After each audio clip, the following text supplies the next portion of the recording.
Aku menjadi pemimpin gereja di musim panas 2017.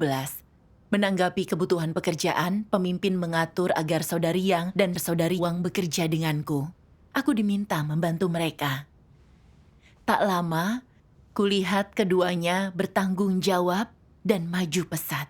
Tak ada yang perlu kucemaskan. Mereka bisa diskusi dan mengatasinya. Awalnya aku senang, tapi tak lama rasanya tak menyenangkan. Aku pemimpin, jadi persoalan gereja, besar atau kecil seharusnya didiskusikan denganku. Tapi kini, mereka membuat pengaturan tanpa bicara denganku. Mereka tak lagi menganggapku serius. Jika berlanjut, aku pemimpin sekadar nama saja. Di sebuah pertemuan, seorang pengawas menyebut kedua saudari itu. Katanya, mereka sungguh menanggung beban tugas. Sebelumnya kami selalu kekurangan penyiram. Tapi sejak mereka datang, ada penyesuaian dan tim ini sangat efektif. Secara lisan, aku bersyukur kepada Tuhan. Tapi di hati, aku tak terlalu senang. Kurasakan wajahku merah padam. Sepertinya bagaimanapun, orang lebih memikirkan mereka daripada aku. Aku sudah lama jadi pemimpin. Tapi mereka baru beberapa hari. Apa mereka lebih baik dariku? Aku tak mau terima. Aku tak dengar ucapan pengawas setelahnya. Setelah itu, aku pulang dengan langkah berat. Malam itu aku berbaring, bolak-balik, tak bisa tidur. Aku kesal setiap memikirkan ucapan pengawas.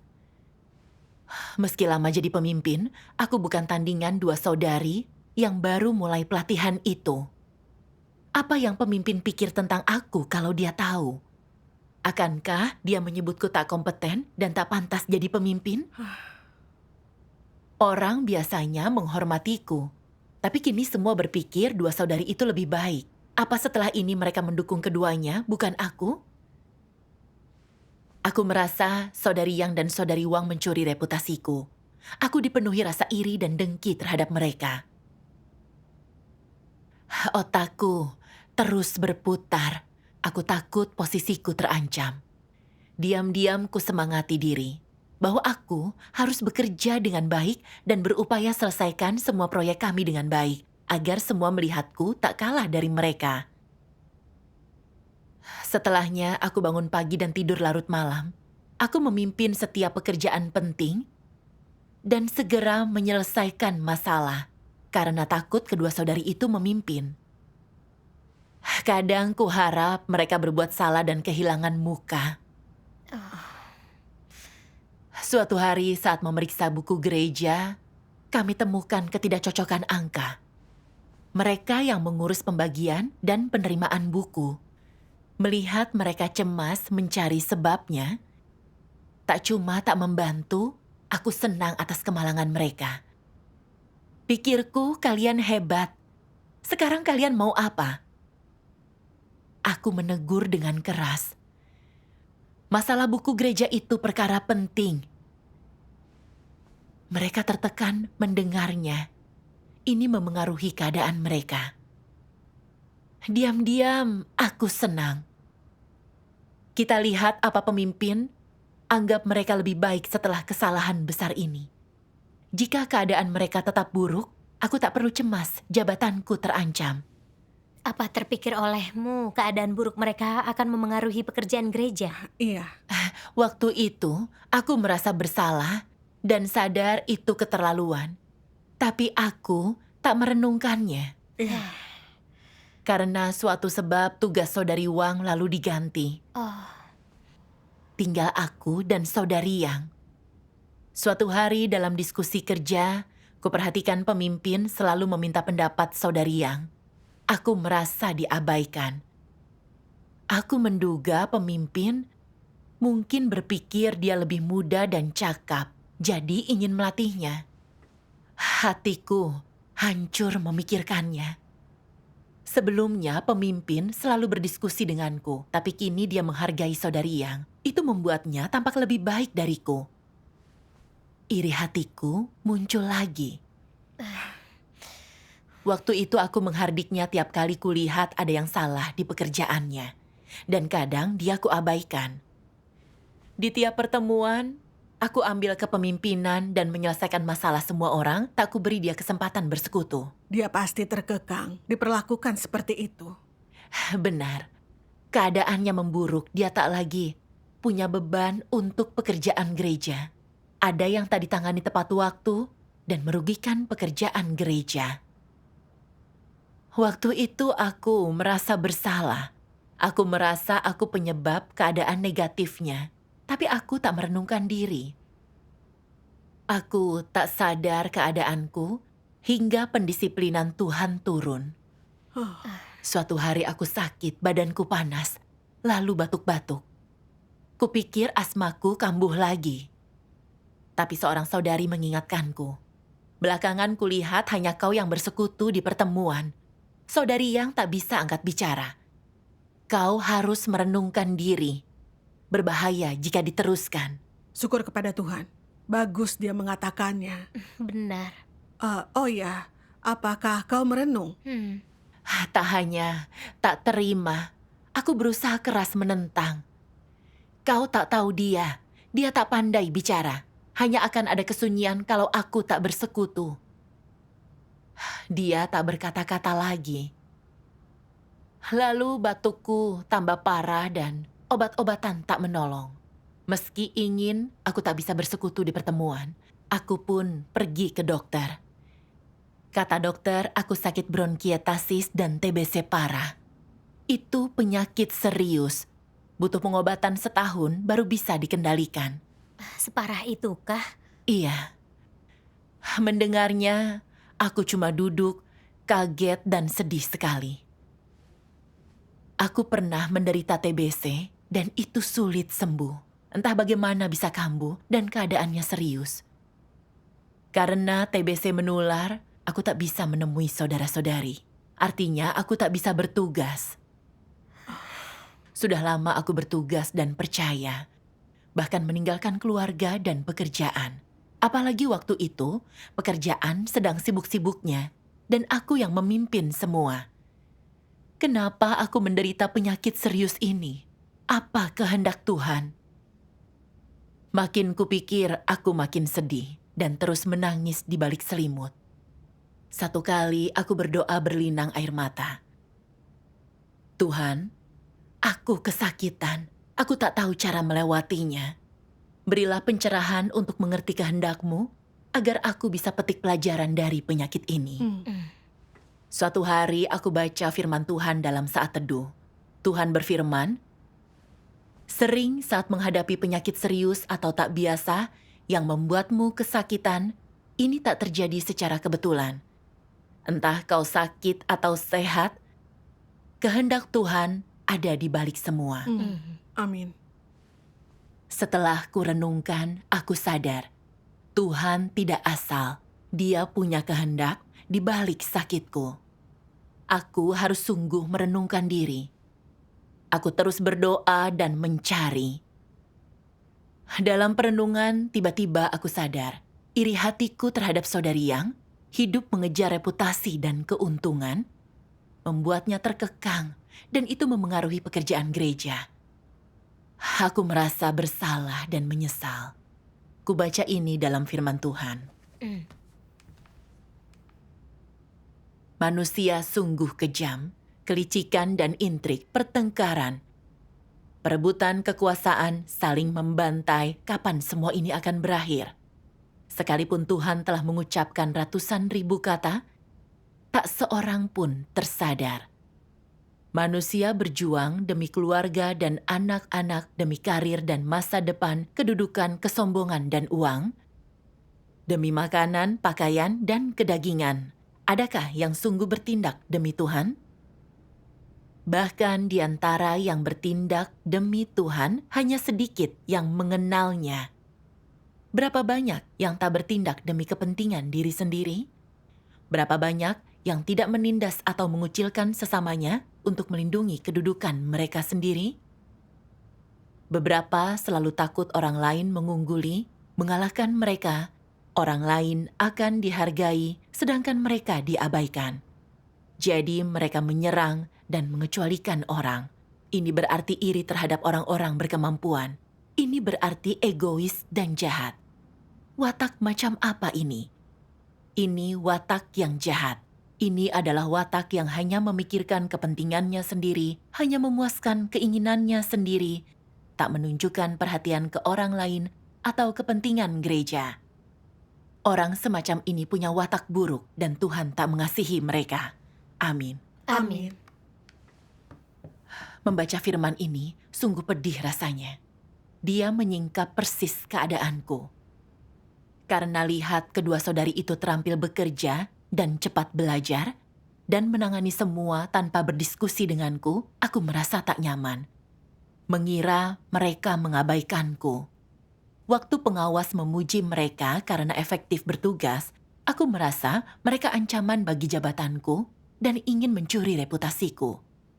Untuk membuktikan aku lebih baik dari mereka dan mengamankan jabatanku, aku mencuri perhatian saat bersekutu dan menyelesaikan masalah orang-orang di pertemuan dan tak memberi mereka kesempatan berbagi persekutuan.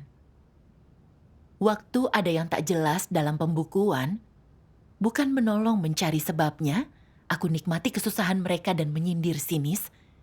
Kubiarkan mereka tertekan dan hidup dalam kenegatifan. Aku jahat sekali.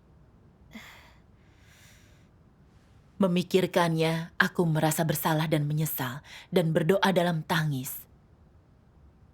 Ya Tuhan, tak hanya gagal mengerjakannya dengan baik dan membalas kasih-Mu, aku iri pada yang punya kemampuan dan mengejar reputasi.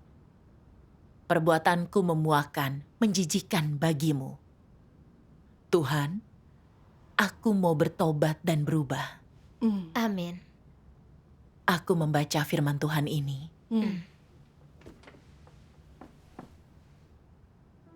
Tuhan Yang Maha Kuasa berfirman, ketika dihadapkan dengan masalah, sebagian orang memang mencari jawaban dari orang lain, tetapi ketika orang lain berbicara sesuai dengan kebenaran, mereka tidak menerimanya, mereka tak mampu menaatinya, dan di dalam hatinya mereka berpikir, biasanya aku lebih baik daripada dirinya.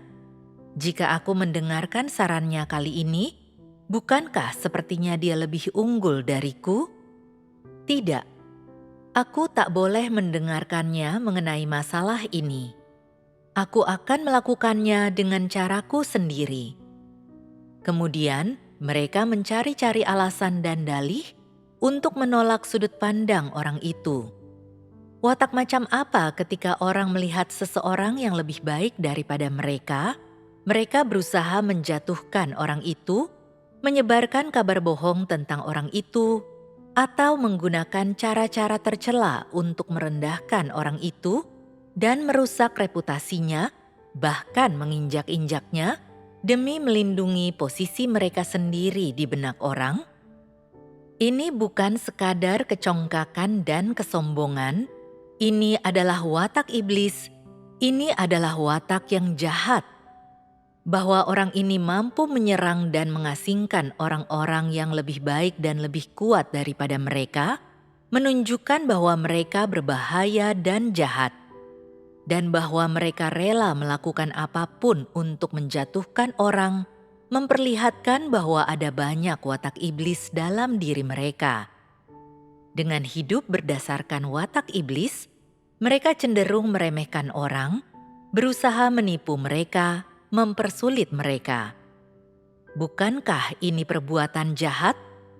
Dan dengan hidup seperti ini, mereka masih merasa mereka baik-baik saja, merasa mereka orang baik.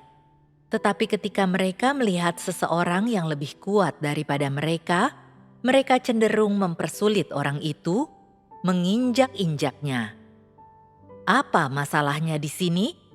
Bukankah orang yang mampu melakukan tindakan sejahat itu tidak bermoral dan keras kepala?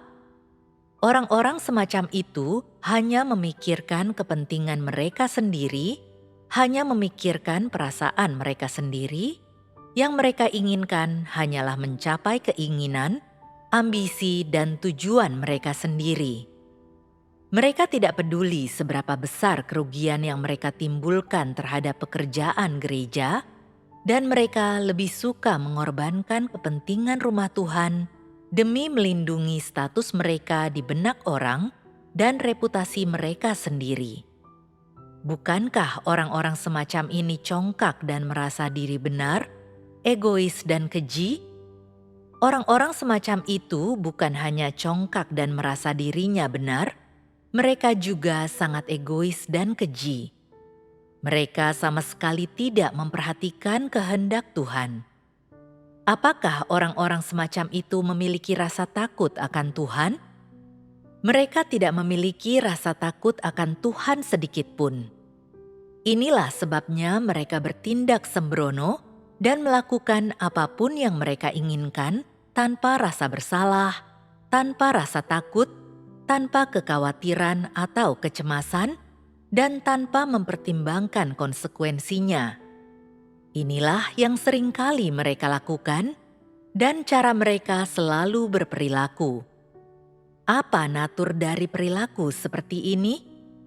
Bahasa halusnya, orang-orang semacam itu amat sangat dengki dan memiliki hasrat yang sangat kuat untuk mengejar ketenaran dan status pribadi. Mereka sangat curang dan culas. Bahasa kasarnya, esensi masalahnya adalah bahwa di hati orang-orang semacam itu tidak ada sedikit pun rasa takut akan Tuhan. Mereka tidak takut akan Tuhan, mereka menganggap diri mereka lah yang terpenting, dan mereka menganggap setiap aspek dari diri mereka lebih tinggi daripada Tuhan dan lebih tinggi daripada kebenaran. Dalam hati mereka, Tuhan tidak layak disebutkan dan paling tidak penting, dan Tuhan sama sekali tidak memiliki kedudukan dalam hati mereka. Dapatkah orang yang tidak memiliki tempat bagi Tuhan di dalam hatinya dan yang tidak menghormati Tuhan menerapkan kebenaran? Sama sekali tidak. Jadi pada saat mereka biasanya menyibukkan diri ke sana kemari dengan gembira dan mengeluarkan banyak energi, apa yang sedang mereka lakukan? Orang-orang semacam itu bahkan mengeklaim telah meninggalkan segala sesuatu untuk mengorbankan diri bagi Tuhan dan telah sangat menderita, tetapi sebenarnya motif, prinsip, dan tujuan semua tindakan mereka adalah demi status dan gengsi mereka sendiri, demi melindungi semua kepentingan mereka. Menurutmu, apakah orang seperti ini baik atau tidak baik? Orang macam apa yang telah percaya kepada Tuhan selama bertahun-tahun, tetapi tidak memiliki rasa takut akan Tuhan? Bukankah mereka congkak? Bukankah mereka iblis? Dan siapa sajakah yang tidak memiliki rasa takut akan Tuhan? Selain binatang, mereka adalah orang jahat dan anti-Kristus, orang-orang sejenis setan dan iblis. Mereka sama sekali tidak menerima kebenaran. Mereka tidak memiliki rasa takut akan Tuhan.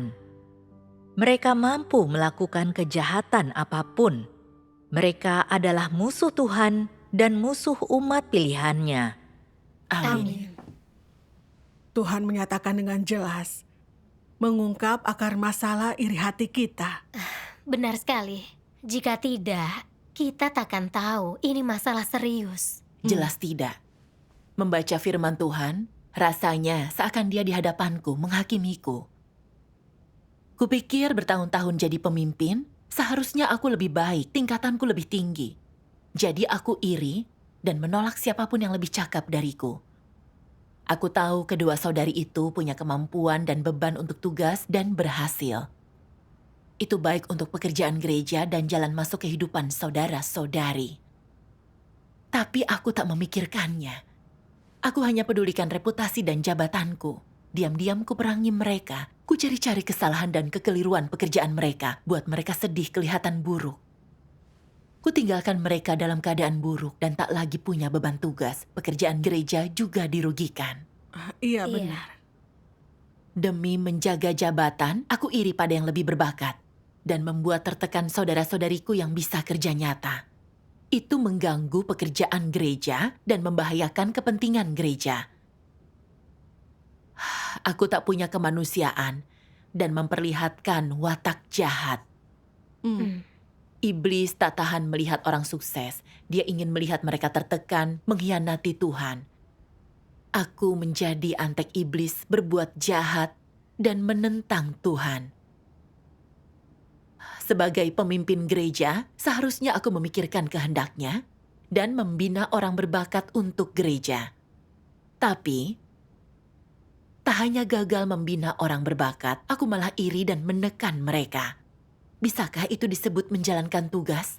Aku hanya berbuat jahat dan menentang Tuhan. Aku benci diriku. Aku merasa bukan manusia dan tak layak hidup. Suatu hari aku membuka diri ke seorang saudari dan bersekutu tentang iri hatiku. Dia menyimak lalu berbagi contoh iri hati Saul kepada Daud. Katanya, waktu Saul melihat Tuhan pakai Daud untuk memenangkan perang dan orang Israel mendukungnya, dia iri dan mengejar Daud untuk membunuhnya.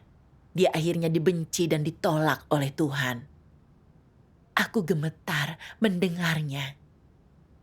Terpikir tingkah lakuku belakangan ini. Melihat kedua saudari itu berhasil dalam tugas, aku iri hati dan menahan mereka setiap saat. Itu bukan melawan manusia, melainkan Tuhan. Itu persis seperti Saul. Iya. Menakutkan melihatnya dengan cara itu. Dan aku sadar pendisiplinan Tuhan tepat waktu yang menghentikan jalan jahatku. Jika terus begitu, tak terbayangkan konsekuensinya. Benar sekali. Iya. Lalu aku terus berpikir, kenapa sudah tahu Tuhan tak suka iri hati, aku tak bisa menahan diri meminggirkan orang lain. Kubaca firman Tuhan.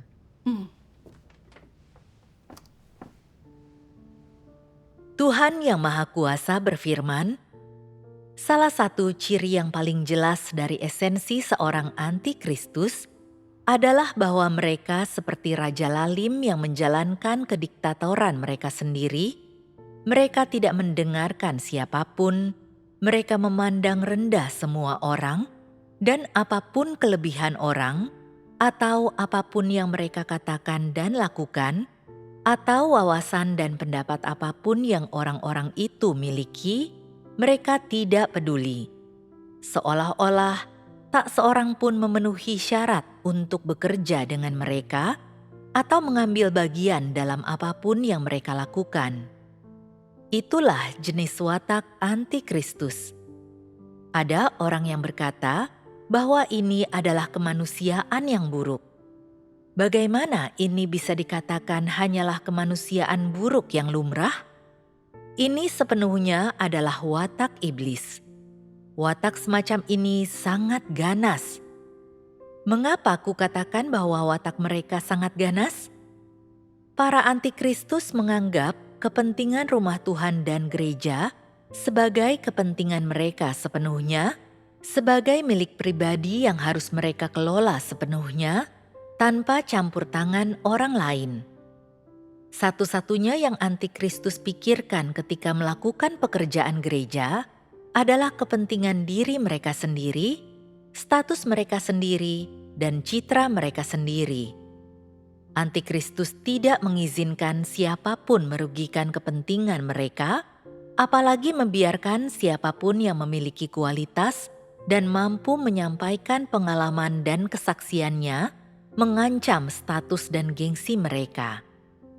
Ketika ada orang yang menonjol setelah melakukan sedikit pekerjaan, atau ketika ada orang yang mampu menyampaikan pengalaman dan kesaksian nyata sehingga memberi manfaat, mendidik kerohanian, dan menyokong umat pilihan, dan membuat diri mereka sangat diterima oleh semua orang, rasa iri dan kebencian pun tumbuh di hati antikristus, dan mereka akan berusaha mengasingkan dan melemahkan orang-orang itu.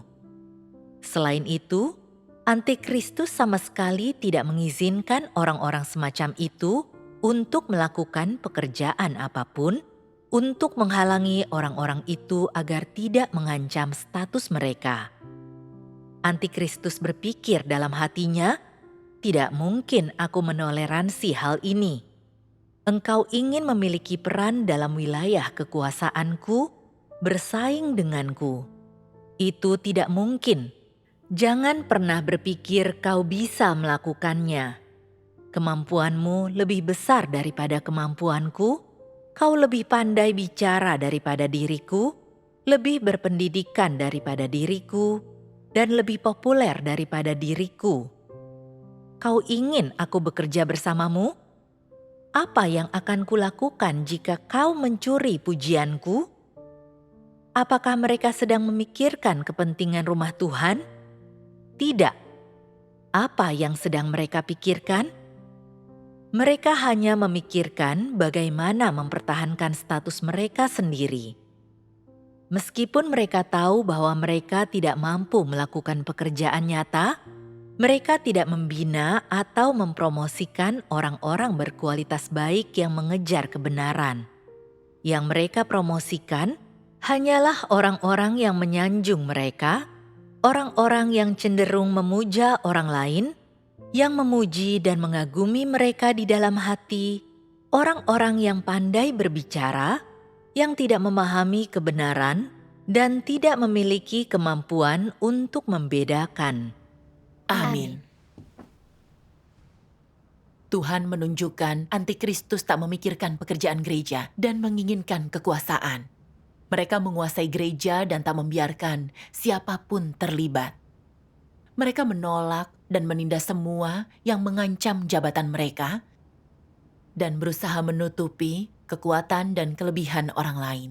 Iya, Aku bertindak seperti antikristus. Untuk memperkuat status, aku ingin memonopoli kekuasaan dan jadi pembuat keputusan di gereja. Mengagungkan hanya boleh ada satu pria alfa dan di seluruh alam semesta aku yang berkuasa. Tak kubiarkan siapapun lebih unggul. Kedua saudari itu kuanggap saingan. Mencari peluang mencaci mereka, gembira atas kesalahan mereka. Watakku amat jahat dan aku ada di jalan antikristus. benar. Tak bisa membuang iri hati sangat berbahaya. Para antikristus yang diusir hanya tahu mengejar jabatan, kan? Mereka bekerja demi reputasi dan keuntungan. Menyerang oposan, berbuat jahat lalu ketahuan dan diusir. Benar. Jika aku tak bertobat dan berubah, aku akan berakhir seperti mereka. Saat itu aku melihat, tanpa pendisiplinan, penghakiman, dan penyingkapan firman-Nya, aku takkan melihat betapa serius tindakanku. Iya. Sesaat aku merasa menyesal dan bersalah dan membenci diriku. Aku menyesal tak menghargai kesempatan bertugas dan berutang banyak ke Tuhan. Iya. Kubaca lebih banyak lagi firman Tuhan. Boleh kubacakan? Tentu. Ini. Menjadi pemimpin gereja tak hanya harus belajar memakai kebenaran untuk menyelesaikan masalah, tapi juga untuk menemukan dan membina orang-orang berbakat, yang kepadanya kau sama sekali tak boleh iri atau menekan. Menerapkan ini bermanfaat bagi pekerjaan gereja. Jika kau dapat membina beberapa pencari kebenaran untuk dapat bekerja sama denganmu, dan akhirnya kau semua memiliki kesaksian, maka kau akan menjadi pemimpin yang memenuhi syarat. Jika kau semakin mampu bertindak sesuai prinsip dalam segala sesuatu, kau sedang menjadi setia. Jika peduli dengan kehendaknya, kau akan bisa memperlakukan orang lain dengan adil. Jika kau merekomendasikan orang baik dan membiarkan mereka berlatih dan bertugas, sehingga menambahkan orang berbakat ke gereja, pekerjaanmu menjadi lebih mudah, kan? Lalu kau akan setia dalam menjalankan tugasmu. Ini perbuatan baik di hadapannya. Inilah hati nurani dan akal paling mendasar yang harus dimiliki pemimpin. Amin. Amin. Amin. Dari firman-Nya, aku tahu. Pemimpin dan pekerja harus fokus menemukan dan melatih orang berbakat. menekan dan iri kepada mereka demi kepentingan diri, menjijikan bagi Tuhan. Benar. Mengingat penyesalanku dari kerjasama dengan kedua saudari itu, kuputuskan siapapun rekanku kelak, akan kuutamakan kepentingan gereja dan merekomendasikan orang berbakat memenuhi tanggung jawab dalam tugasku. Di pertemuan berikutnya, kuungkap dan kuperinci kerusakanku kepada yang lain, dan terus kuingatkan diri saat bekerja dengan orang lain untuk tak mengganggu pekerjaan gereja. Setelah beberapa waktu, gereja mengatur agar aku mengerjakan produksi video. Syukur, Syukur Kepada Tuhan. Tak lama, gereja mengatur agar aku melatih seorang saudari. Dia punya kualitas dan cepat belajar. Kupikir, kalau dia jadi hebat, akankah dia mengambil tempatku? Akankah pemimpin meremehkanku bila melihatku lebih lambat belajar? Bila memikirkannya, aku tak mau serius melatihnya. Tapi aku sadar aku salah. Segera ku berdoa, memohon Tuhan menjaga hatiku. Kuingat Tuhan berfirman, "Kau harus terlebih dulu mempertimbangkan kepentingan gereja, mempertimbangkan kehendaknya dan pekerjaan gereja, serta menempatkan ini sebagai yang pertama dan terutama. Baru setelah itulah kau dapat memikirkan stabilitas status atau pandangan orang lain." Iya. Iya. Kubuang pikiran salahku dan berusaha maksimal melatihnya. Dan dia bisa bekerja sendiri tak lama kemudian. Syukur kepada Tuhan. Dengan kerjasama, efisiensi tugas kami agak meningkat. Aku alami sendiri, kerjasama rukun membawa kebebasan dan kedamaian. Itu membawa berkat Tuhan. Amin. Syukur kepada Tuhan. Perubahanku sepenuhnya adalah oleh firman Tuhan. Iya. Syukur kepada Tuhan. Syukur Kepada Tuhan.